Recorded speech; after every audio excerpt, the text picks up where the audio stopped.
జై శ్రీరామ్. హిందూ బంధువులందరికీ నేను మీ పెనుగొండ దుర్గా ప్రసాద్. ఈరోజు ఒక వీడియో చూస్తే మనుషులకి అంటే మన హిందువులు ఇంకా కళ్ళు మూసుకొని పడుకున్నారన్న పరిస్థితి అనిపిస్తుంది. కాకపోతే వీడియో చూసాక మాట్లాడదాం.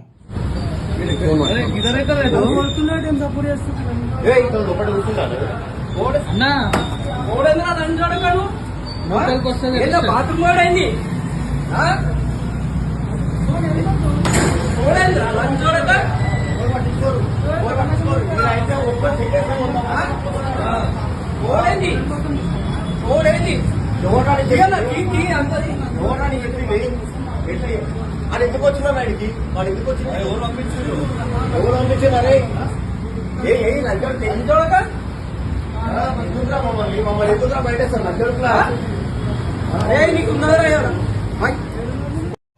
చూశారు కదా వీడియో. ఈ వీడియోలో వ్యక్తి ముస్లిం వ్యక్తి, వాడు ఎంత దుర్మార్గమైన చర్యో చూడండి. మన మైసమ్మ తల్లి గుడి దగ్గరికి వచ్చి వాడు 1-2 అక్కడ పోసి ఆడి యొక్క మత ఉన్మాదాన్ని మాత్రం చూపించుకున్నాడు. ఇప్పటికైనా మన హిందువులు కళ్ళు తెరవాలి. కానీ అక్కడ ఉన్న వాడిని మాత్రం శుభ్రంగా వాడితోటే నాకు ఇచ్చారు.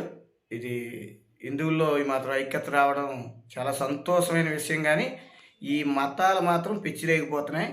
అందుకే వీళ్ళని ఆర్థికంగా మనం ఎదుర్కోవాలి. ఆర్థిక వనరులు దెబ్బతీయాలి. ఆర్థిక వనరులు దెబ్బతీయాలంటే మనం ఈ ఎడారి మతాలు ఏవైతే ఉన్నాయో వీళ్ళ దగ్గర ఎటువంటి సరుకులు కొనకుండా ఉండగలిగితేనే మన ఇలువేంటో వాళ్ళకి తెలుస్తుంది. వాళ్ళకి అనవసరంగా మనం వాళ్ళ దగ్గర బిర్యానీ కానీ అన్నీ కొనేసి వాళ్ళకి మనం ఆర్థికంగా బలోపేతం చేయడం వల్ల వీళ్ళు ఎంతకైనా దిగజారి ఎంతకైనా తెగించి కూడా మన హిందూ దేవాలయాల్ని మన హిందూ దేవతల్ని దూషించడం, దేవాలయాలు ఈ రకంగా తయారు చేయడం, లేకపోతే ఎక్కడైతే మన సంఖ్య తక్కువ ఉందో అక్కడ వాళ్ళ బలాన్ని చూపించడం, ఇది ప్రతి ఒక్క హిందువు గ్రహించాలి. ఇలా చైతన్యం ప్రతి దిక్కున రావాలి. ఇలాంటి ఎదవల్ని చాలా కఠినమైన చర్యలు చేపట్టి వాళ్ళని శిక్షించాలి. ఈ విషయంలో ఎవరు తగ్గేదే లేదు, తగ్గకూడదు. దీనికి ఎంతకైనా ఇక్కడ ఇంకోటి ఏంటంటే పత్తి పట్టు ఎక్కడ హిందూ దేవాలయం కాడ ఎవడు ఏది చేసినా ఆడి పిచ్చోడు అని చెప్పడమే. జై శ్రీరామ్.